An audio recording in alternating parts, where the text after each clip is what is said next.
You feel it watching each time you pass. The house that lies beyond the dark iron gates. You would think that surely someone else would have scaled them by now. But not a pane of glass is broken in the windows. One day you clamber up the bars, boots slipping against the iron, and haul yourself over the spiked top to land in the garden. You draw near to the house, as if trying not to spook it, although you are spooked yourself as you draw slowly up the front path, choked by creeping vines, and reach out your hand for the front door so that it can examine your scent. Finally, it allows you to touch it, and you step into a foyer of old pine floors and crumbling plaster walls. There are things that need doing, of course, a drip in the ceiling, moth-eaten carpets, but summers and winters pass and you tend to its peeling paint, feed its hearths with tinder. The house inhales in the winter and exhales in the spring, boards creaking and shuddering as it stretches after a long slumber, as if it is groaning hello from the Hallowoods.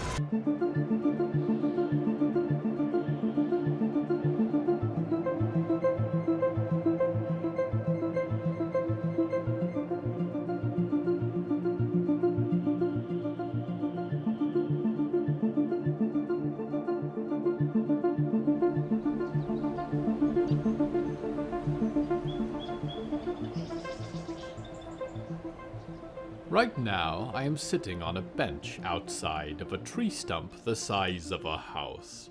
The front of it has been built up into a facade of doors, glass windows, and a cheerfully painted wooden sculpture that depicts an ice cream cone with eyes and a mouth.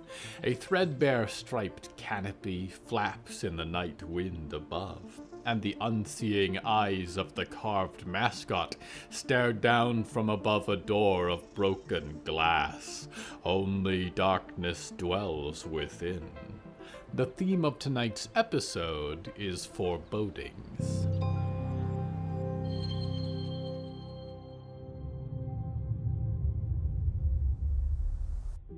There he is, said Shelby, and stopped across the street from Mr. Nice Cream, which sat along a lane of ramshackle buildings in the stumps outside of Scout City. Under normal circumstances, she was sure news of a break-in out here would have alerted Scout City deputies, but it would take them time to recover from their loss in a way that Shelby could not afford to. Riot stood beside her, in the shadows at the far side of the street. Diggory was just a single white eye in the darkness of the alley. "How did you know he'd be here?" said Riot, and Shelby turned to look at her. That face was so much like Clem's, despite the buzz cut and the stitches, the curiosity and the intensity of her gaze. But the thoughts were not the same, and Clementine would have known implicitly. She supposed she had told Riot far less about Shank than Clementine had heard through her broken recollections of her childhood, the fear of the pigman's shadow that had loomed over her and Mulder ever since. "There's only 2 doors out of the warehouse where he fought the deputies, and he didn't come back through the front," Shelby said. "This is the general direction it would have pointed him, but from there he likes cold, dark, confined places where he can hide. This came to mind, and sure enough." "How should we approach him?" said Diggory, perfectly still. "You don't," said Shelby, glancing to them both. "I will. He knows me. If strangers go in there, I don't know what he'd do, but it would be fast and incredibly violent, which is probably what happened to Heather." "You said you two were working together," said Riot, arms crossed, black thread marks twisting around her biceps and down her forearms. "You have any idea why he did this?" "Not yet," said Shelby. "He was supposed to stay put, to wait for me. He didn't. I'll be back." She crossed the street under the watchful gaze of the wood-carved statue of Mr. Nice Cream that surveyed the street from above the door. The mascot and the words were painted on the marbled sheet of glass that served as a front window. In heat like this summer's, the line had been long enough at all hours that it stretched across the street, but in past summers she had been through with Clementine, and waited under a gentler sun, and received a delicious taste of Scout City's dairy. Her favorite had been walnut, in a birch bark cup with a spoon. Clementine's had been marshmallow swirl, waffle cone. She walked through the shattered doorframe, broken glass shards brushing past her trenchcoat sleeves as she ducked inside. She cradled the saw attached to her arm, just in case. She made her way to the back, where behind a stone countertop that had been lifted free of the floor and shoved across the room, there was the back end of an old ice cream truck. Metal double doors, round and rusted through with their white enamel paint, protruded from the back of the shop. Dark boot marks encrusted the tile, and streams of something black and sticky had been spattered across the floor from the front door to the cooler. She reached up to one of the freezer handles and pulled. The vehicle's metal box had been hollowed, packed with insulation, and was kept frigid at all times by a glowing blue triangle artifact that emanated frost. In a large heap of metal tins of ice cream on the far side of the room sat Shank, grimy boots staining the frosted floor. He was utterly still, the eyeless mask of his pig head staring down at the floor, white gloves torn to reveal his raw meat-like skin beneath. He dripped with an oozing black blood, and it pooled at his chin, his fingertips, down the ice cream throne. His clown jumpsuit and skin alike had been opened all over with long black cuts, and his chest and back were full of sharp slits from, as much as Shelby could guess, repeated stabbing. There were still several black knife handles buried in his back, and what rose immediately from his hands was a curled, furry form. Cannibal came limping towards her gingerly on 3 paws. She did not kneel to meet the dog, but nodded her respect, and Cannibal passed by her feet and hopped down out of the freezer into the warm summer air behind her. Thanks, Shelby thought. I'll take it from here. You alive? She said. Shank did not answer. She stepped in, and the freezer door nearly swung shut behind her. She stopped to drop a crossbow bolt in the gap of the door, stop it from closing completely. She'd been trapped enough times in her life.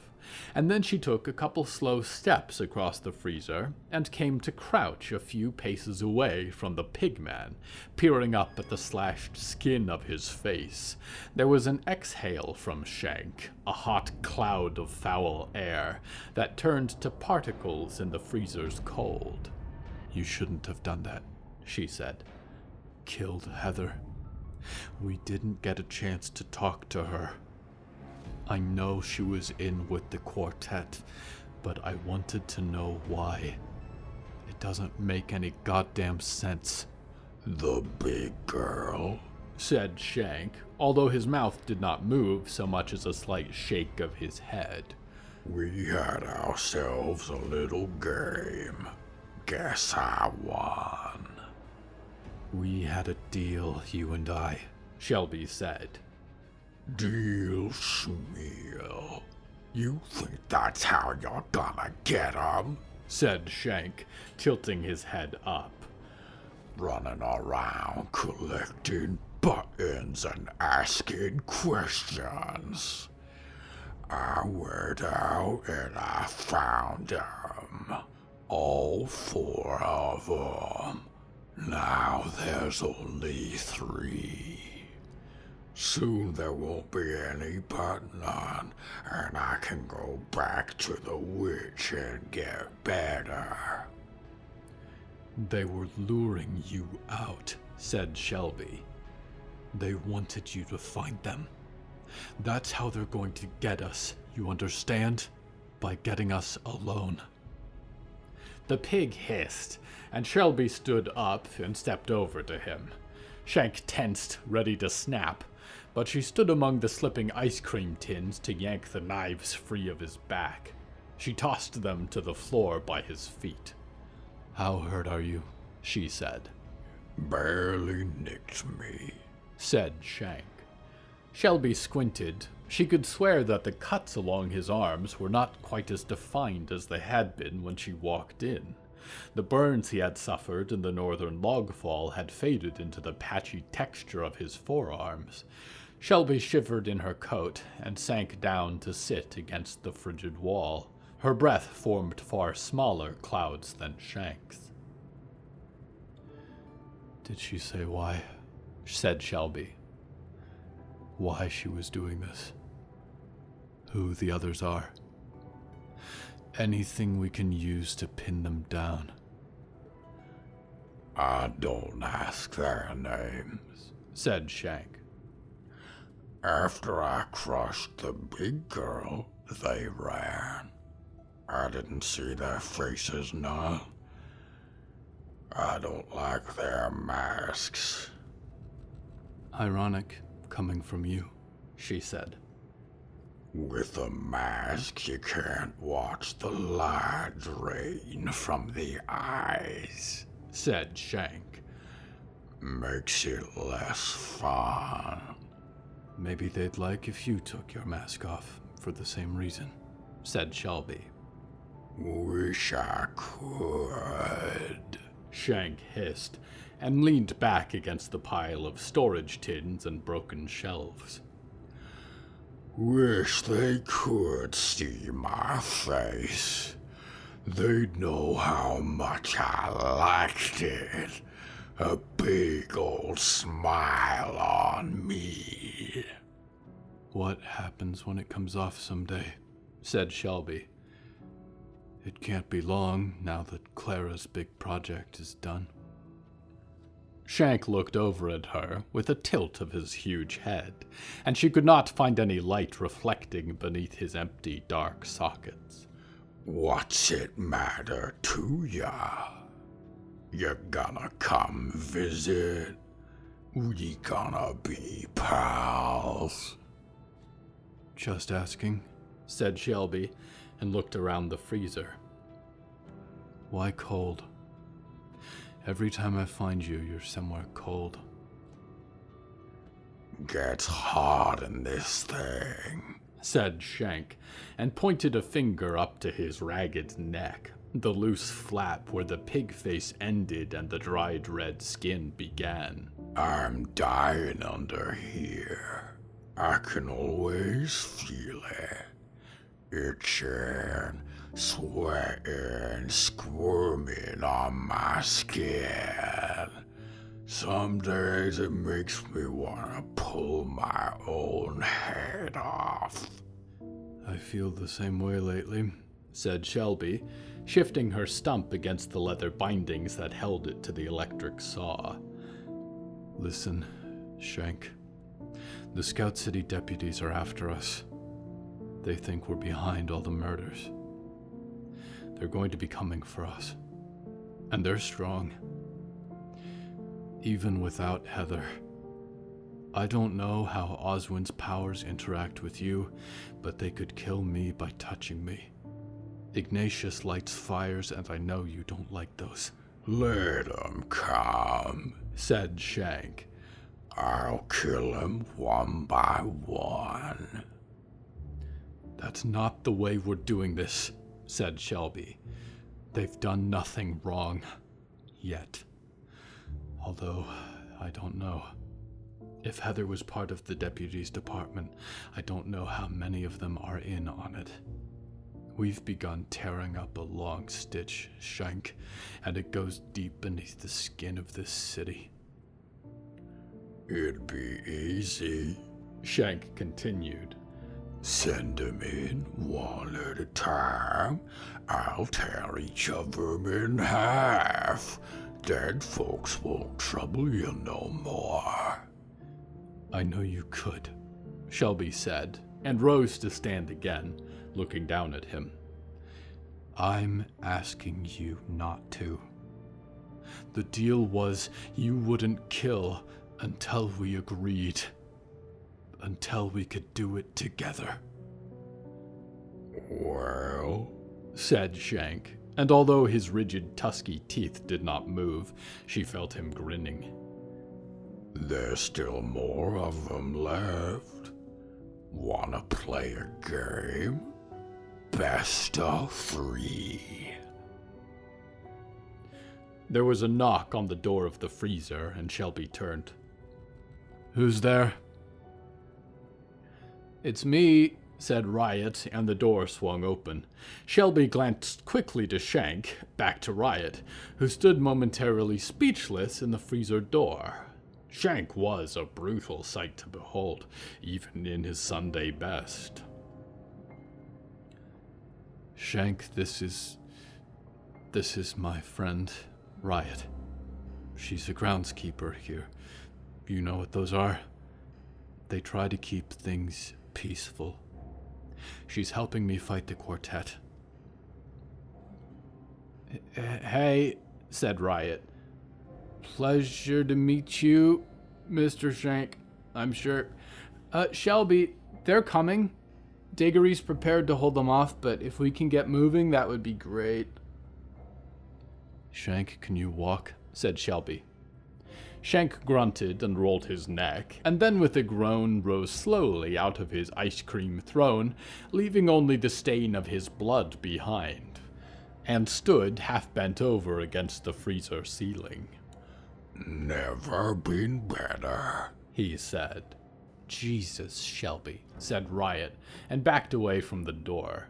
Shelby nodded and stepped down into the heat of the ice cream parlor, and they stood together in the clouds of evaporating moisture as Shank lumbered out of the freezer. Well, he said, and Shelby looked up to see lights sweeping across the outside of the ice cream parlor. time to play.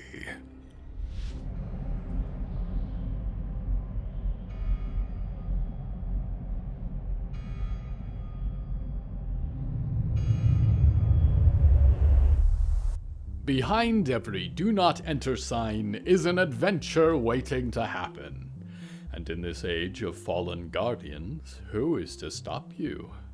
By and large, a do not enter sign on a former grocery or an abandoned construction site is as significant to you now as a welcome mat. There are select locations where it is still wise, even at this time, to heed the warnings. Most dreaming boxes retain their laser defense systems and their brutal radiation output, which can be clearly identified by the feet-deep trench of decades of rotted animal matter that surrounds each one in a ring.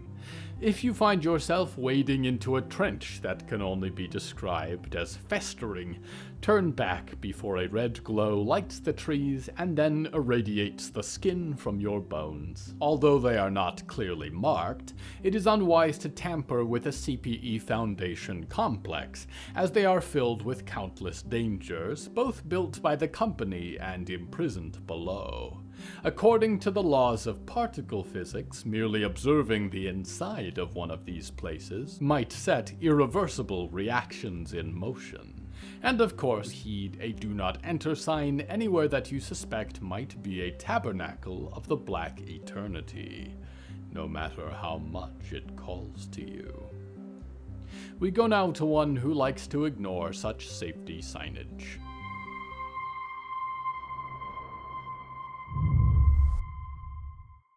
Hope sat at a dark wooden table in the guest room of the old stone abbey, and fiddled with the peas on her plate, which did not gracefully attune themselves to a fork tine.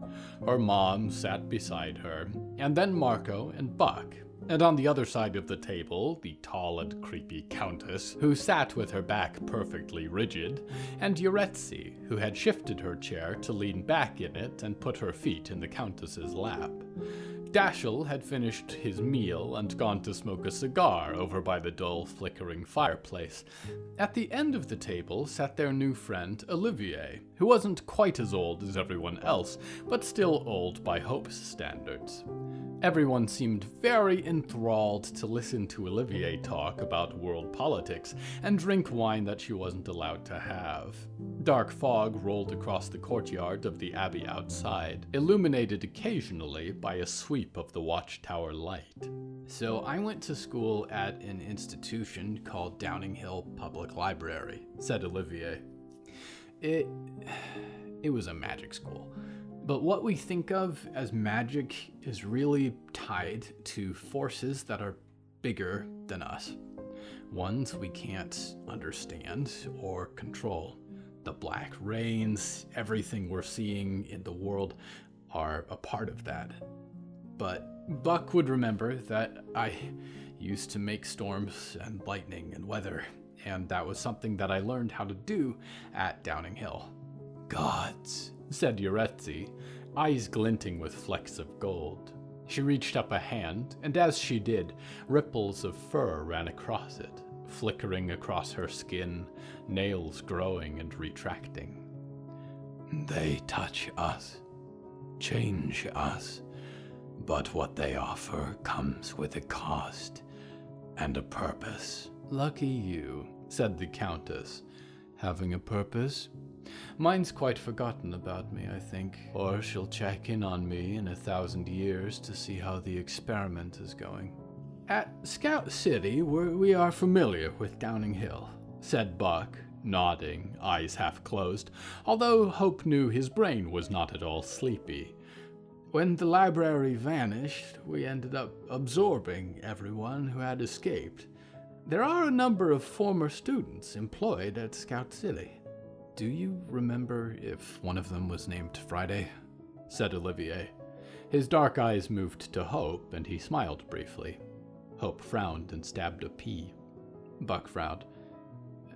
"Brooklyn?" "I'm afraid not," said Brooklyn. "A name I've heard mentioned once or twice. There was a Harrow, Blackletter, and Arnold Eggers, a Victoria Tepiani, Ignatius Thorpe, a few dozen others." I do remember those people," said Olivier, and smiled. "It's funny. I'd even be happy to see Ignatius, even though I hated him at school." Olivier's attention turned down to the table, and his smile faded.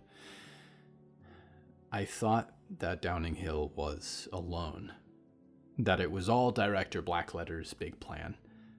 But there are several organizations tied together. Downing Hill was responsible for teaching people like me, taking the power that was in us, forcing us to push it further and further, making us into weapons that Downing Hill and the others could use. The Daedalus, that airship, is one of the others. The people who run it are called the what would it be in English? Aristocracy? And for years, they've acted like gods in Europe. When there's drought, they make it rain. When the soil is contaminated, they make it bloom. They can end wars overnight, turn warlords to ash. What they demand is tribute. "Let me guess, a lifetime subscription?" said Marco. "How long did you spend among this ruling class in the sky?" said Dashiell, from beside the hearth, breathing out smoke as he paced. "Most of 6 months," said Olivier. "I was pretty much stuck in bed at first. Then, when I was finally on my feet again, it became very clear that I was not going to be allowed to leave. I couldn't fly, I couldn't talk to the sky, and no matter how much I begged her, my parents wouldn't breach the Daedalus's security to even let me send a message. They didn't understand why I cared." "Sounds like you were a prisoner there of sorts," said Buck. "More or less," said Olivier. "After my 3rd or 4th time trying to escape, they dropped me off in the middle of nowhere. I made it all the way to the coast, but I have not heard of one ship making it back to North America. I didn't know if anyone I cared about was still alive on the other side. And while I was thinking about all that, I found this place. And kind of a new calling. It's a lovely abbey. Good old stone, said the Countess. I'm partial to the towers myself. You mentioned the Daedalus has disappeared, said Dashiell. I'm going to need everything you know about its routine, trajectory, where it was bound. Anything that you told Belladonna about where to find it. Sure, said Olivier, but it's gonna be a long list. I've got all night, said Dashiell. Can I be done? Said Hope, and Brooklyn glanced over to her plate. You finished that fast, Brooklyn said, eyes narrowed. Hope said nothing, just looked down. Sure, kiddo, said Marco. Just don't stay up too late, okay? Hope nodded, and rose from the table, and went clambering up the stairs to the floor above. There was a balcony that overlooked the dining room, and several doors in the hall behind. She made her way to the room with the bunks where her family had put down all of their bags, and went to her backpack, where Nighty the Night Gaunt waited. He was not the only one. She unzipped it to pull free a big glass jar, still sandy from the beach. A thick black ooze swirled inside of it, and she dropped a fistful of peas into it, which immediately were absorbed by the plasm. Thanks, said Mort. Hey, Mort, she whispered. Wanna go take a look around? I don't know much about frostbite, but what I do know is that when the cold has gnawed and gnawed at you, seeped into your skin and killed the life in it, turned it bubbling and black, you are so numb to it that you don't feel it at all. You watch it happening, unable to stop it, too frigid to try and create warmth. The life leaves and leaves until you're an empty husk, and then, crack, off goes a toe, a finger, a nose, an ear. Everything around it was already dead. I am Frost Oswald, and I am creeping along each of your veins as we speak, turning your blood to ice, freezing your joints, icing over your bones. What I break off from you and what I take, you don't even know. It's already begun. Can you guess where I am? What I've taken next? What I'm taking now? By the time I get to you, you'll have nothing to fight back with. I hate to be so cold to you, Oswald, but I'm told that's the best way to serve vengeance. Vengeance. Vengeance for what? You were fully salaried with benefits a decade after your position became irrelevant. You were fired for staging a sabotage that turned into a company-destroying disaster. I do not think you can claim vengeance if all that happened to you was a product of your own choices. We return now to Hope Torres Williams.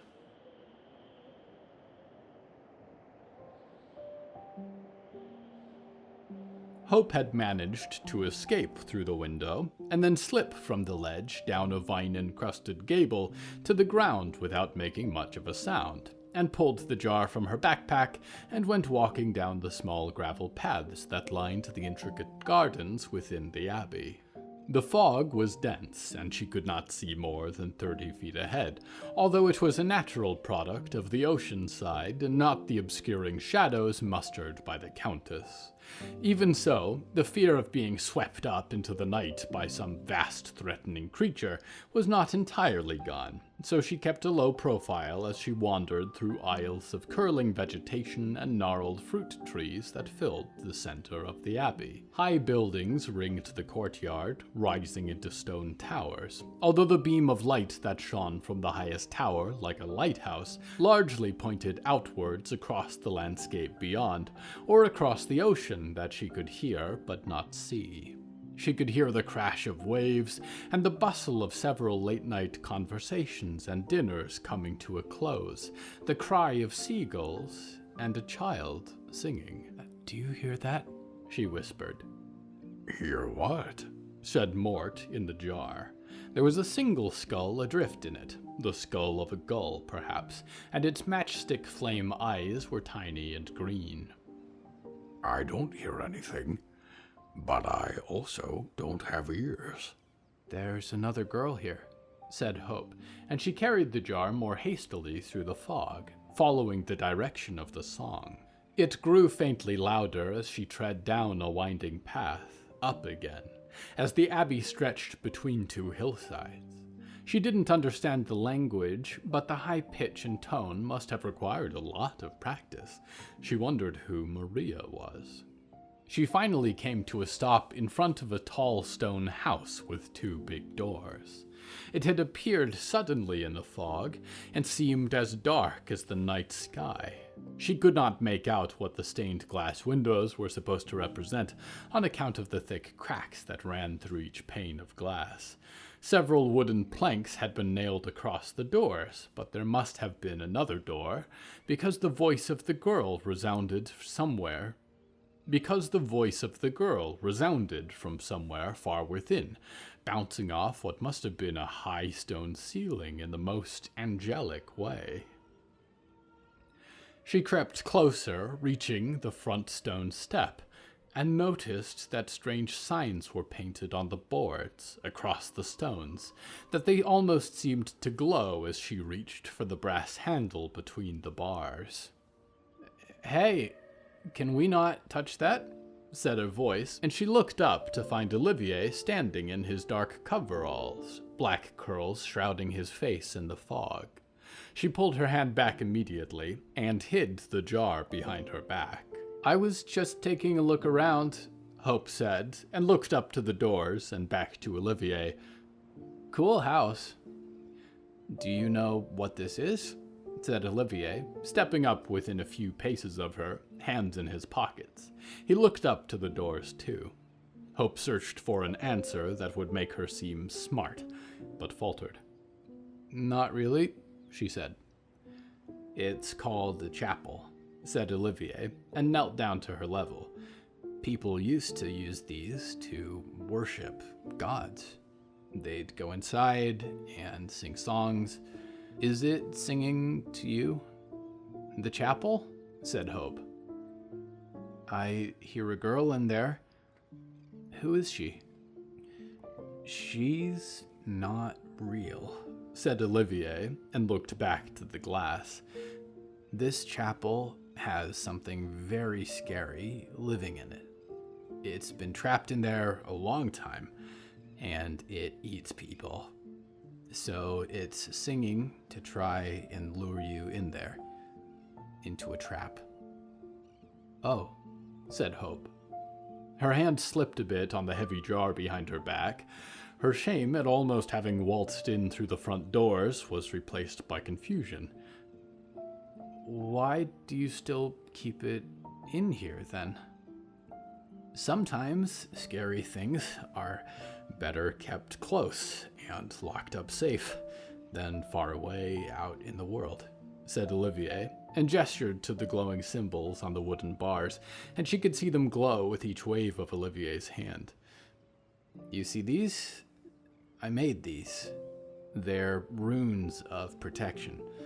They invoke the name of a very old god whose fire keeps this thing inside from ever leaving. I can show you how to make them sometime. They're very useful. It's important that you don't let this thing out, okay? Don't mess with the runes, don't open the doors, or it will cause a real disaster in here, and probably everyone will die. I get it, said Hope. Runes sound cool. I didn't know that was a thing. Well, you'd only learn about them in a very special school, said Olivier. Olivier? Said Mort, and Hope almost shushed him, but Olivier looked up and noticed the object she was concealing. She brought it out into the open. You know him? Said Hope. Oh, yeah, said the gold-skulled Mort from his jar. We're old friends. Seems like everybody is, she thought. Mort, Olivier said, and Hope stepped a little closer with the jar, and Olivier took it gently. You're smaller. Actually, I'm much bigger, said Mort proudly, swirling against the glass. But most of me is out in the ocean. I see, Olivier said, blinking out at the wall that stood between them and the water. Do you know what happened to any of the others? Buck and everyone don't seem to know. Mort bubbled remorsefully. There was a storm. We all got split up. Cindy blew herself up. It was just me and Diggory at the end. And I got ate too. By Creep. Now Creep and I are friends. But Diggory went down in my suit. And I never saw them again. That's rough, said Olivier, and hugged the jar. Well, glad you made it, buddy.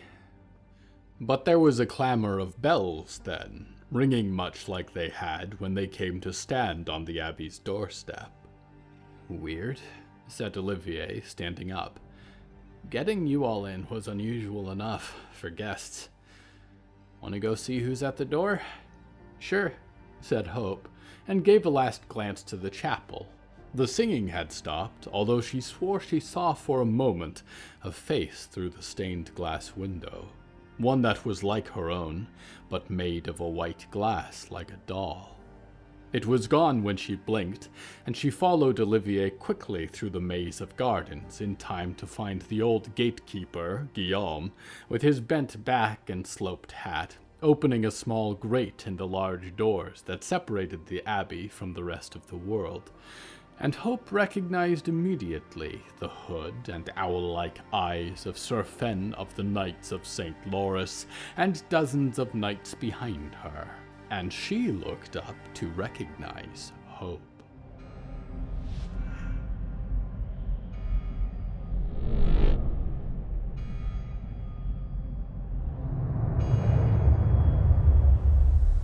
I am in all places, dreamer. Omnipresence does that to you. I am at your left elbow. I am in the attic and the floor. I am in the tree outside your window. I am far away in the night sky, and I am flowing down the river. I stand on Mars and Pluto. I am on worlds thousands of light years away that you cannot even begin to comprehend. I am at the gates of the Council of Heavens, and I am waiting outside the council chamber, wondering where I am supposed to be visiting next. And I am out there, impossibly far and stretched across the surface of me, disappearing across the edge of all that is, into the vast nothingness that hungers on the other side. I would go there, dreamer. I wonder what I would see if I went to confront Unandur, if it would bandy words with me, if he bandies words at all. Whether my consciousness would be immediately consumed, or were I to do that and then to look back, whether life on Earth would have fully run its course, or blossomed into something entirely unexpected and new. Best that I stay close. The affairs of cosmic gods are time-consuming indeed. We go now to one who has been given time.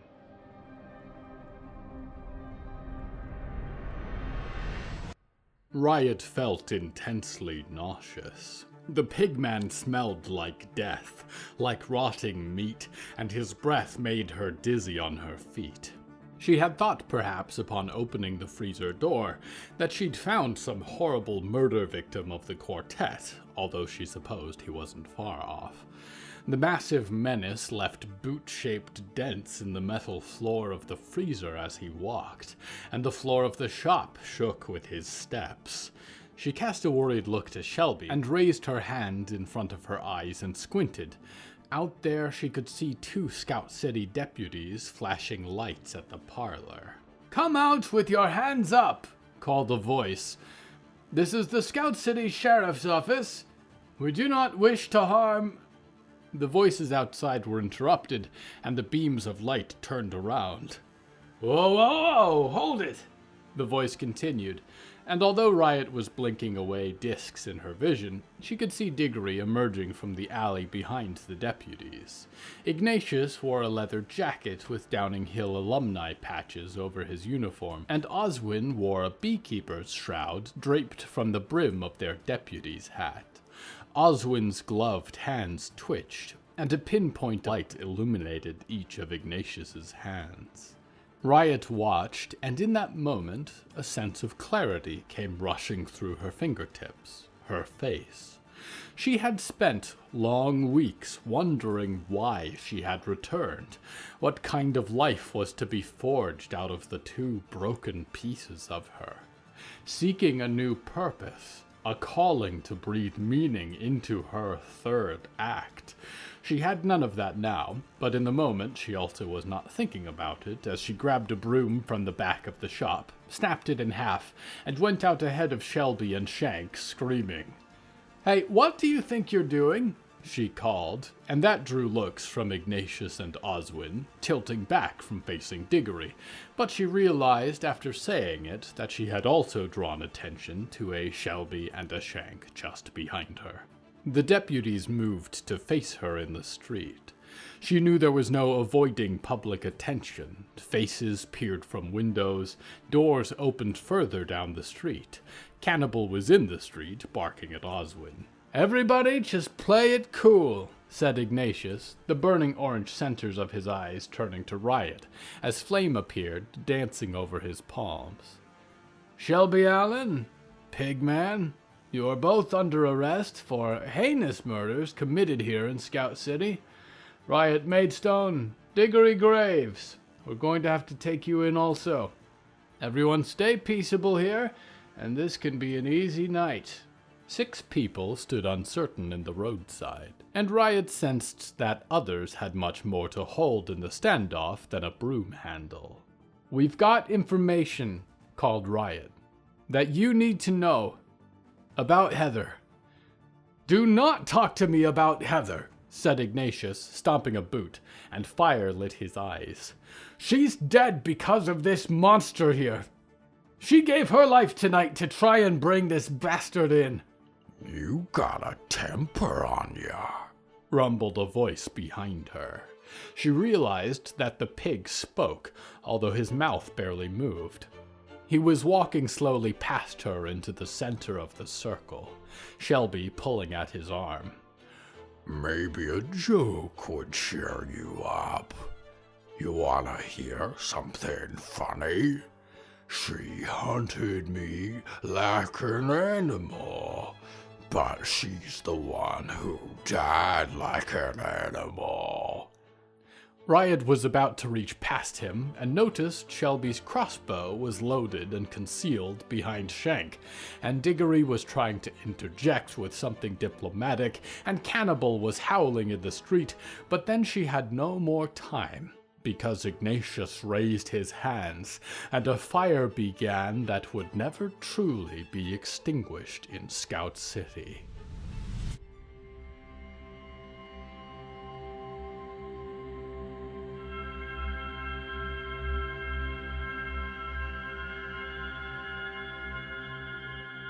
Forebodings.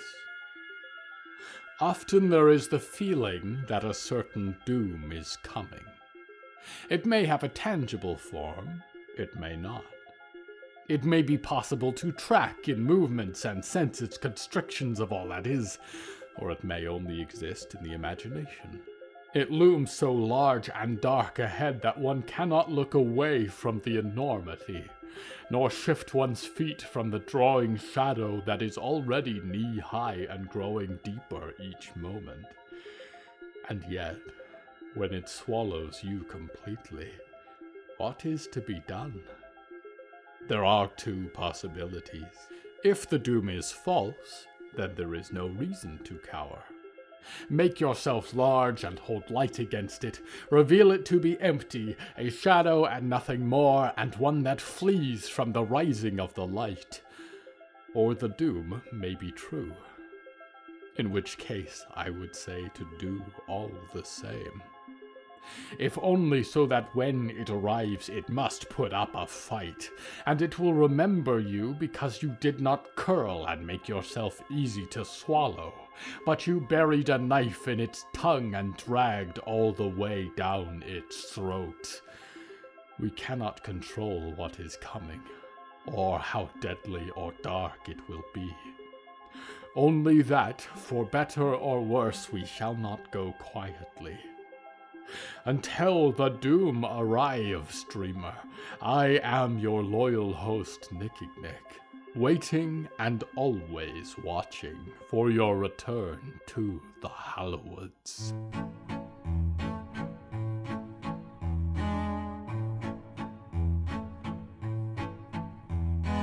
Hello from the Hallowoods is written and produced by William A. Woman.